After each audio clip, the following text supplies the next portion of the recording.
Hello all of you, welcome back to my channel. मैं आज आप लोगों के लिए लेकर आ चुकी हूँ एक कलेक्टिव रीडिंग जिसका टॉपिक रहने वाला है कि आपके पर्सन आज सुबह आपको लेकर क्या सोच रहे थे।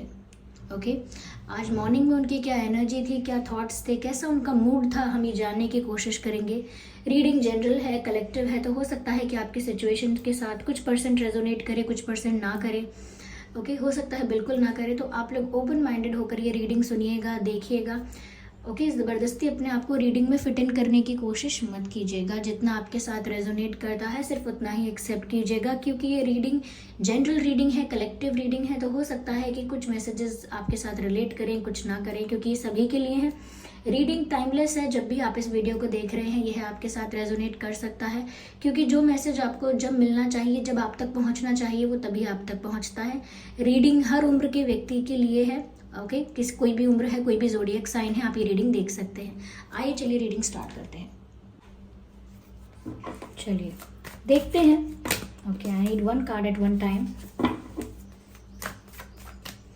आज सुबह वह आपको लेकर कैसा फील कर रहे थे। Page of wands, interesting.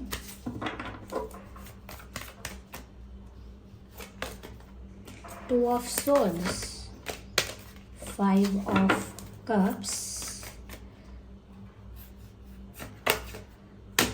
9 of cups. अभी 9 ऑफ कप्स अनफोल्ड हो रहा था ना जब शफल कर रहे थे हम, ये शायद नहीं, I don't remember. Okay, let's see what is happening here.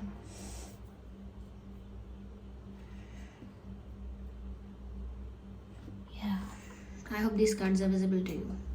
सबसे पहले व्यूवर्स, यहाँ पर मुझे जो नज़र आता है वो ये है कि आपके पर्सन आज सुबह के वक्त भी कुछ इतना ज़्यादा खुश थे नहीं। ओके, अंदर से काफ़ी ज़्यादा मायूस, काफ़ी ज़्यादा लो, काफ़ी ज़्यादा हार्ट ब्रोकन फील कर रहे थे, और I should say sad feel कर रहे थे। They were not feeling happy, they वर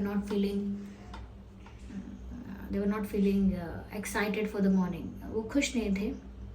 एक डिसअपॉइंटमेंट एंड एक मायूसी, निराशा, लो एनर्जी, हेवी एनर्जी, ऐसा मैं कहूँगी। चेहरे पर भी उदासी थी, या चेहरे पर उदासी नहीं थी, लेकिन हाँ, मन में तो डीप डाउन ये बहुत ज़्यादा सैड और हार्ट ब्रोकन फील कर रहे थे आज सुबह के वक्त, जिससे पता चलता है कि आज सुबह इनका मूड बिल्कुल भी ठीक नहीं था।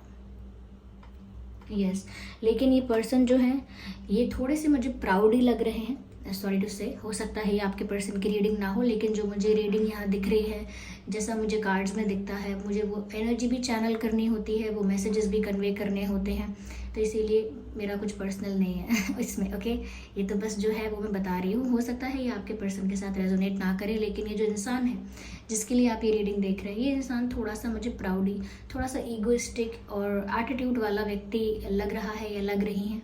थोड़ा सा ये ईगोइस्टिक हो सकते हैं, एरोगेंट भी हो सकते हैं, और मुझे लगता है कि ये इंसान बहुत दुखी भी फील कर रहे हैं, क्योंकि प्यार में इनको ऐसा लगता है कि इनका दिल टूटा है। अब किसकी गलती क्या है, इट्स नॉट विजिबल है, ये यहाँ पर नहीं दिख रहा है कि आपकी गलती क्या है, उनकी क्या है, किसकी गलती है, पर ये साफ साफ दिख रहा है कि इनका दिल टूटा हुआ है। प्यार में बहुत ज़्यादा उदास फील कर रहे हैं, टूटा हुआ फील कर रहे हैं, और आज सुबह के वक्त भी दुखी ही थे। ये मैं कहूँगी इनका मूड इतना फ्रेश नहीं था, चुपचाप गुमसुम, ये समझ सकते हैं आप इन शॉर्ट। ओके, मुझे ऐसा भी लग रहा है सुबह सुबह व्यूवर्स, इनका मन किया होगा कि आपको एक मैसेज कर दें। हो सकता है आप में से कई लोगों को आज सुबह इनका मैसेज आया भी हो। ओके, काफ़ी लोगों को इनका कोई मैसेज आया हो सकता है, लेकिन बहुत सारे लोगों के लिए मैं ये कहूँगी कि इनका मन तो था कि ये आपको कोई मैसेज करें, बात करें आपसे, लेकिन फिर ये कंफ्यूज हो गए कि इन्हें करना चाहिए कि नहीं करना चाहिए। तो आज इनकी जो मॉर्निंग थी वो सैड थी, और समवेयर उनकी सैडनेस मिटाने के लिए, दूर करने के लिए, वो चाहते थे कि आपकी आवाज़ सुन लें या आपसे थोड़ा कम्युनिकेट करें, बात हो जाए आपसे, मैसेजेस एक्सचेंज हो जाएं, तो वो आपको गुड मॉर्निंग या कोई और बात कहना चाहते थे, कुछ भी हो सकता है। लेकिन फिर वो कंफ्यूज हुए, और उस कंफ्यूजन में इतना उन्होंने सोचा कि वो स्टक हो गए कि छोड़ो, मुझे नहीं पता कि मुझे करना चाहिए मैसेज कि नहीं करना चाहिए, मुझे नहीं पता कि मुझे कॉल करना चाहिए कि नहीं करना चाहिए, I can't take the decision. फिर वो फैसला ही नहीं कर पाए। तो बहुत सारे केसेस में हो सकता है कि शायद इन्होंने मैसेज कर दिया होगा, लेकिन बहुत सारे केसेस में ऐसा हो सकता है कि ये सिर्फ कंफ्यूज होकर स्टक हो गए और कोई भी डिसीजन नहीं ले पाए। मुझे लगता है व्यूअर्स कि आज सुबह के वक्त भी क्लूलेस फील कर रहे थे। इनका मूड ऑफ था, और कहीं ना कहीं जब मूड ऑफ है तो साफ साफ नज़र आता है कि किसी बात का टेंशन है, दुख है, और उस वजह से भी जब इंसान इतना दुखी है तो वो आगे का क्या प्लान करेगा, ओके क्या प्लान करेगा और क्या आइडियाज़ उसको आएंगे। कुछ नहीं हो पाएगा अगर मूड इतना ऑफ है, इतना सैड फील कर रहे हो, इतना अपसेट फील कर रहे हो। तो यहाँ पर ऐसा ही था कि आज सुबह के वक्त भी इनको कोई क्लैरिटी नहीं थी कि अब चाहिए क्या। इनको ये नहीं पता था कि मुझे, हाँ इनको ये पता था कि मुझे दुख का एहसास हो रहा है, मुझे तकलीफ़ हो रही है, मुझे बात करने का मन कर रहा है, लेकिन फिर भी ये कंफ्यूज इसीलिए हुए, रोक अपने आप को इसीलिए लिया, या मैं कहूँ स्टक इसीलिए हो गए उसी जगह पर, क्योंकि व्यूअर्स ये नहीं समझ पाते हैं कि इन्हें ऐसा क्या करना चाहिए जो अल्टीमेटली करेक्ट है। क्योंकि ये इंसान इमेज कॉन्शियस भी है, मैंने कहा ना, ये थोड़े प्राउड ही हो सकते हैं। तो अपनी इमेज, अपनी पर्सनालिटी, अपना उनकी एक छवि है, उनका एटीट्यूड है, उसे मेंटेन भी करते हैं, प्रोटेक्ट करते हैं कि इनकी वो इमेज जो है वो वैसे ही रहे। तो उस वजह से मुझे लगता है कि कोई डिसीजन नहीं ले पाते हैं। क्यों? इनको लगता है कि अगर ये मैसेज कर देंगे अपने दिल की सुनकर, बहुत सैड फील कर रहे हैं, इमोशनल फील कर रहे हैं, उस वजह से अगर मैसेज कर भी देंगे तो फिर वो रुकते हैं ये सोचने के लिए कि एक मिनट, अगर मैं मैसेज करूँगी या करूँगा तो ऐसा नहीं लगेगा कि मैं बहुत नीडी हूँ या मुझे बहुत याद आ रही है, या फिर एकदम मैं तो आपके लिए एकदम दीवानी हूँ या दीवाना हूँ। तो वो अपनी इमेज को लेकर रुक जाते हैं कि मेरा जो एटीट्यूड है या मेरी जो रिस्पेक्ट है, कहीं ना कहीं वो इसमें सेक्रीफाइस तो नहीं हो रही है, ओके। तो वो फिर रुकते हैं अपनी इमेज को लेकर। तो मैंने कहा ना, ये इंसान बहुत इमेज कॉन्शियस भी है, इसीलिए बहुत सारे दिल की चीज़ें नहीं कर पाता है या नहीं कर पाती हैं। क्यों? क्योंकि हम कुछ हैं, हमारी कुछ बात है, हम ऐसे कैसे करें, तो ऐसा वाला है इनका। लेकिन मैं कहूँगी इतना एक्सट्रीम एटीट्यूड या ईगो भी नहीं है, सिर्फ इतना है कि मैं क्यों करूँ, वो करे ना, मैं कोई ऐसे ही नहीं हूँ कि किसी के पीछे भागूँ। मतलब इतना इंटेंस ईगो एटीट्यूड नहीं है कि किसी को नीचा दिखाने के लिए किसी हद तक जाएंगे। बस इतना सा ही है कि खुद को लेकर थोड़ा ऑब्सेस्ड है ये व्यक्ति, खुद को लेकर थोड़ा ऑब्सेस्ड है। सेल्फ ऑब्सेशन जिसे कहते हैं, कि खुद के बारे में सोचना, या सेल्फ ऑब्सेस्ड ना कहें हम तो सेल्फ सेंटर्ड कह सकते हैं, कि अपने बारे में सोचते हैं, ओके। अगर कोई इन्हें आई लव यू कहेगा तो ये अपने बारे में सोचेंगे कि अच्छा, मतलब अगर आप इन्हें आई लव यू भी कहेंगे तो ये अपने बारे में सोचेंगे कि अच्छा, ये इंसान मुझसे प्यार करता है, मैं कितना अच्छा हूँ, देखो मैं कितना गुड लुकिंग हूँ, या मुझ में कुछ बात है। ये उस वक्त भी ये नहीं सोच पाएंगे कि ये इंसान मुझसे प्यार करता है, ये कितना अच्छा है, मैं इसे कितना लाइक करता हूँ, कितना पसंद करता हूँ, मैं इस बारे में सोचूं, या ये इंसान क्या एक्सपेक्ट कर रहा है मुझसे, क्या ये सोच रहा है कि मैं भी इससे प्यार करता हूँ या करती हूँ। वहाँ तक नहीं जाएगी बात, सबसे पहले यही बात आएगी कि मैं कितना बढ़िया हूँ, मैं कितनी अच्छी हूँ कि ये इंसान मुझे पसंद करता है, मेरी तो बात ही क्या है। तो ये थोड़ा सा ओवर कॉन्फिडेंट टाइप का प्राउडी नेचर है इनका, हर चीज़ में सेल्फ सेंटर्ड रहते हैं, थोड़े से ओवर कॉन्फिडेंट हो जाते हैं कभी कभी, जिसकी वजह से इनको ये दुख और ये पेन और ये सैडनेस और हार्ट ब्रोकन सिचुएशंस में आना पड़ता है। क्यों? क्योंकि ये ज़रूरत से ज़्यादा ओवर कॉन्फिडेंट होते हैं, और उसके बाद जैसा एक्सपेक्ट करते हैं, जैसा सोचते हैं, वैसा कुछ नहीं होता, ओके। तो ऐसा ही लग रहा है कि आज सुबह भी उदास थे, शायद आप इनसे दूर हुए हैं, आपका झगड़ा हुआ है, ब्रेकअप हुआ है, बात नहीं हो रही है, शायद इन्होंने बहुत ईगो एटीट्यूड दिखाया और अब आपने भी गिव अप कर दिया। हो सकता है आपने जब एफर्ट्स लिए या फिर किसी बात से नाराज़गी हुई आप लोगों के बीच, आपने इन्हें मनाया समझाया, कुछ भी किया होगा, या फिर आपने कुछ तो एफर्ट या अटेम्प्ट किया होगा, लेकिन इन्होंने इग्नोर किया है। ईगो की वजह से ईगो क्लैशेस हुए हैं यहाँ पर, इन्होंने अपनी ईगो को प्रायोरिटी दी है, उस वजह से हो सकता है कि इन्होंने आपके एक्शंस, आपके जेस्चर्स को इग्नोर किया, लेकिन अब उसका रिजल्ट ये है कि आपने भी गिव अप कर दिया। आप उन लोगों में से दिखाई देते हैं व्यूअर्स, जो एक बार ट्राई करेंगे, 2 बार ट्राई करेंगे, और अगर तीसरी बार कोई नहीं मानेगा तो फिर आप गिव अप करेंगे और वहाँ से चले जाएंगे। और वो तीसरी बार जो होगा, जो आप चले जाएंगे, तो फिर वो इंसान जिसको आप सॉरी कह रहे हैं, समझा रहे हैं, वो इंसान ट्रिगर्ड हो जाएगा कि अरे बस इन्होंने 1-2 बार ही बोला, फिर बोला ही नहीं, इन्हें फ़र्क ही नहीं पड़ता, थोड़ी देर और रुकते, थोड़ी देर और मनाते, थोड़ी देर और समझाते, थोड़ा और इंतज़ार करते। नो, तो आप भी अगर आपको दिखता है कि हाँ ज़रूरत है किसी को कन्विंस करने की, तो आप भी 1 बार 2 बार ट्राई करते हैं and then you give up. आप फिर पीछे नहीं पड़ते ज़्यादा किसी के, and this is what is bothering this person. और यही इस तरह की ही कोई बात है, इस तरह का ही कोई इशू लगता है जो इस पर्सन को परेशान कर रहा है, ट्रिगर्ड कर रहा है, अफेक्ट कर रहा है इसी वजह से। तो कहीं ना कहीं व्यूअर्स ऐसा लगता है कि वो आपको ईगो एटीट्यूड तो दिखा रहे थे, लेकिन जब आपने अपना स्टेप लिया तो अब वो ईगो दिखाने की सिचुएशन में भी नहीं रहे और अब अपने दिल का हाल बताने की सिचुएशन में भी नहीं रहे। क्यों?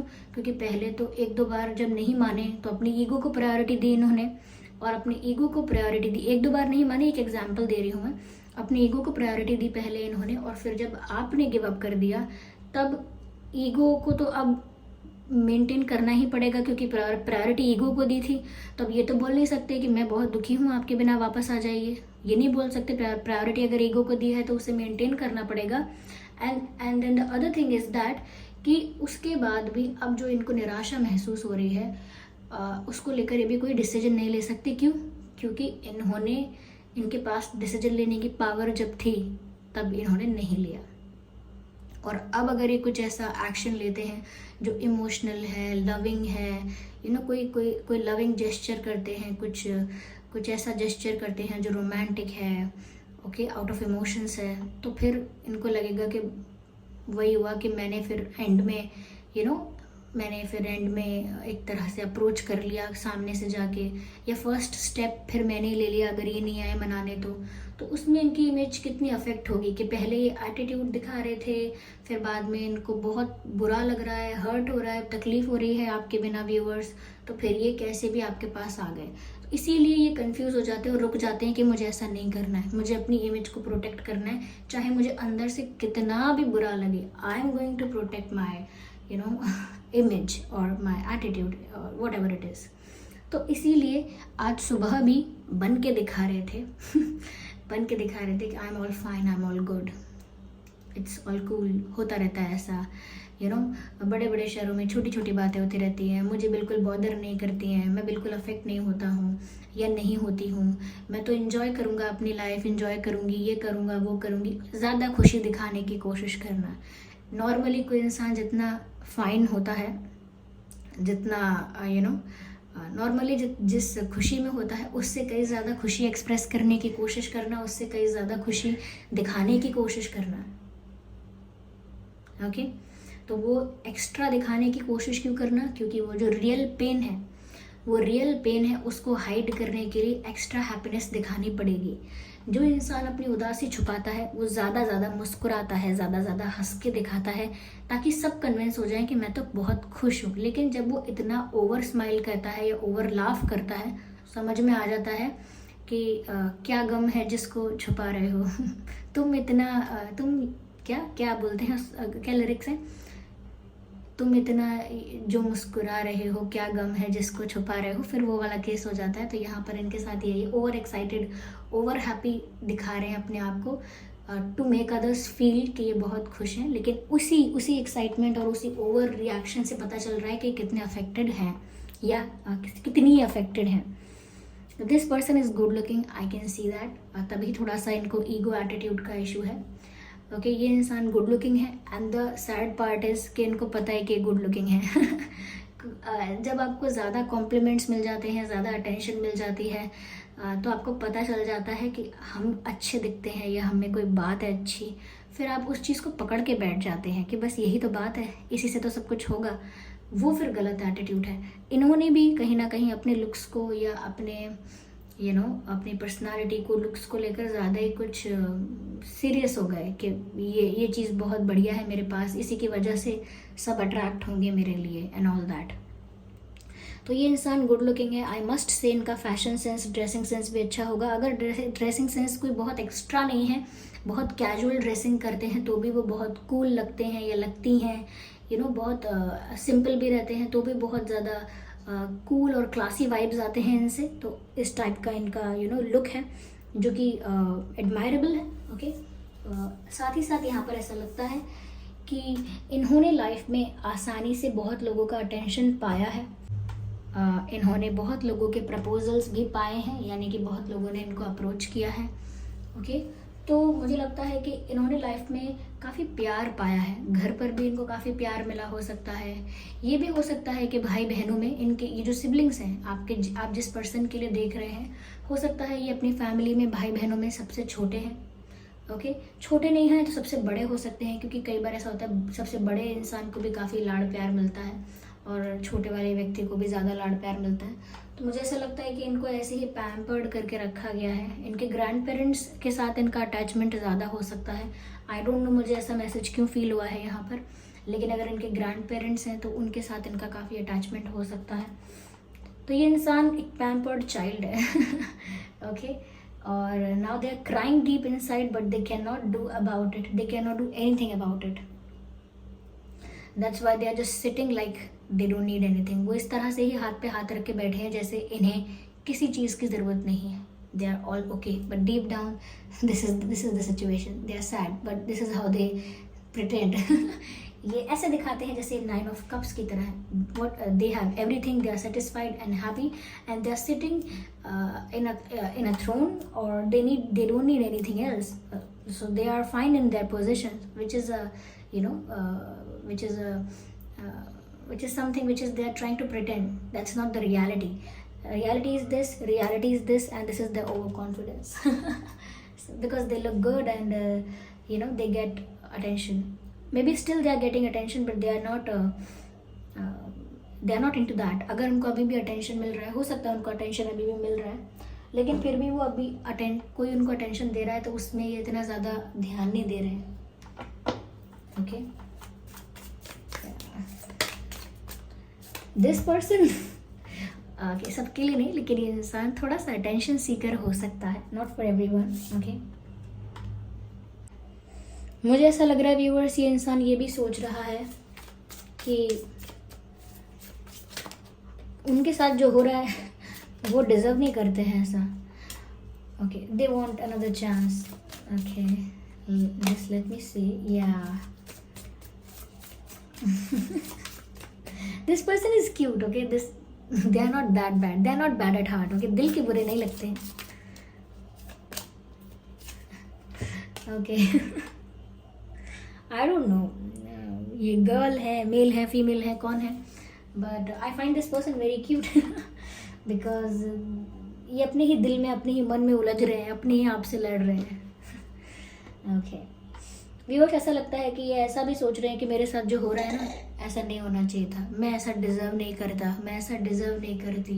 साथ ही साथ वो ऐसा भी सोच रहे हैं कि उन्हें आपके साथ एक सेकंड चांस चाहिए, उन्हें आपके साथ एक फ्रेश स्टार्ट चाहिए, एक नई शुरुआत चाहिए। वो आपके साथ फिर से एक रिश्ता चाहते हैं, एक कनेक्शन बिल्ड करना चाहते हैं, या एक न्यू बिगिनिंग आपके साथ चाहते हैं, ऐसा लगता है। या they are still ready, they are still ready and deep down ऐसा लगता है कि ये पूरी तरह से प्रिपेयर्ड है कि बस हाँ, जैसे ही आप मुझे एक चांस देंगे, जैसे ही मुझे कोई साइन, कोई हिंट, कोई सिग्नल मिलता है, फटाफट से मैं आपके पास भाग कर आ जाऊँगा या आ जाऊँगी। ऐसा यानी कि जैसे आप किसी को बोलो ना कि अच्छा लिसन, आई एम सॉरी, और वो इतने में ही बोल दे हाँ ठीक है चलो, ओके इट्स ऑल गुड, सब ठीक है, कोई बात नहीं, मुझे बुरा नहीं लगा। तो जब कोई इतनी जल्दी मान जाए तो ऐसा लगता है कि जैसे वो इंतज़ार ही कर रहा था कि हम कब आके उसे सॉरी बोलें और कब वो हमसे बात कर पाए। बस इनका यही हाल है कब आप इन्हें और एक दो बार और अप्रोच करें और कब ये जल्दी से बस जल्दी से हाँ कर दें कि ठीक है, ख़त्म गुस्सा ऐसा कुछ। ऐसा लगता है व्यूवर्स, इनका अब जो दुख निकल रहा है ना अंदर से, ये जो सुबह सुबह के वक्त भी ये जो अंदर से सैड फील कर रहे थे, ये जो दुख आ रहा है अंदर, वो दुख कहीं ना कहीं इनकी सारी नेगेटिव बिलीव्स को, इनके सारे रॉन्ग परसेप्शंस को डिलीट कर रहा है। अंदर से जब ये टूट रहे हैं, अंदर से दुखी हो रहे हैं और देख रहे हैं कि मेरा एटीट्यूड कुछ इतना भी काम का नहीं है, ये मेरे लुक्स कुछ इतने भी काम के नहीं हैं, क्योंकि ये इंसान तो मुझे छोड़कर जाने के लिए भी तैयार हो सकता है। तो उनका जो रॉन्ग परसेप्शन है, रॉन्ग अजम्पशन है कि मैं गुड लुकिंग हूँ, मेरे को बहुत अटेंशन मिलता है, people will come after me, people will chase me, you know, I am important, I am special, you know. तो उनका वो जो उनकी जो क्या कहते हैं गलत धारणाएं थी, और कहते हैं कि अपने ही ख्यालों में थे, अपने ही कुछ अज्यूम करके बैठे थे, अब वो सब चीज़ें डिलीट हो रही हैं। क्यों? क्योंकि आपने इनका ईगो तोड़ा है। इट इज़ जस्ट दैट, आपने इनका ईगो तोड़ दिया, इनका घमंड तोड़ा है। तो इट इज़ जस्ट दैट कि अब वो जितना भी दुखी महसूस कर रहे हैं, वो नेगेटिविटी रिलीज ही हो रही है, कुछ गलत नहीं हो रहा। जितना दुखी हो रहे हैं वो अंदर से, उनके अंदर से वो ओवर कॉन्फिडेंस, वो सेल्फ सेंटर्डनेस, वो सेल्फ ऑब्सेशन, वो खुद को प्रायोरिटी देना, ईगोइस्टिक रहना, वो सब धीरे धीरे रिलीज हो रहा है, which is a good thing. थोड़ा सा अगर हो रहे हैं सैड तो ठीक है, इतना इतना ज़्यादा आप भी भावुक मत हो जाइएगा। But yeah of course listen to your heart, listen to your intuition and do whatever you think is right for you. या तो व्यूअर्स, ये थी रीडिंग। आई होप ये रीडिंग आपके लिए हेल्पफुल और रिलेटेबल रही है। अगर इस रीडिंग ने आपको थोड़ा बहुत भी गाइड किया है तो वीडियो को लाइक ज़रूर करें। और ये सब उनकी सुबह की एनर्जी और इमोशंस थे। आई होप ये रीडिंग हेल्पफुल रही है। तो वीडियो को लाइक करिए अगर थोड़ी भी रिलेटेबल रही है, और सब्सक्राइब करें ड्रीम टैरो चैनल को, और कमेंट करके बताएं कितने परसेंट ये आपकी सिचुएशन से रेजोनेट करती है, कितना परसेंट आपको हेल्प करती है, गाइड करती है। सब्सक्राइब ज़रूर करें और बेल आइकन को प्रेस करना ना भूलें, ताकि जब भी मैं कोई वीडियो लेकर आऊँ सबसे पहले वो आप तक पहुँच सके। चलिए फिर मिलते हैं अगली रीडिंग में। तब तक के लिए bye bye family, bye bye angels, love you all, bye bye, take care.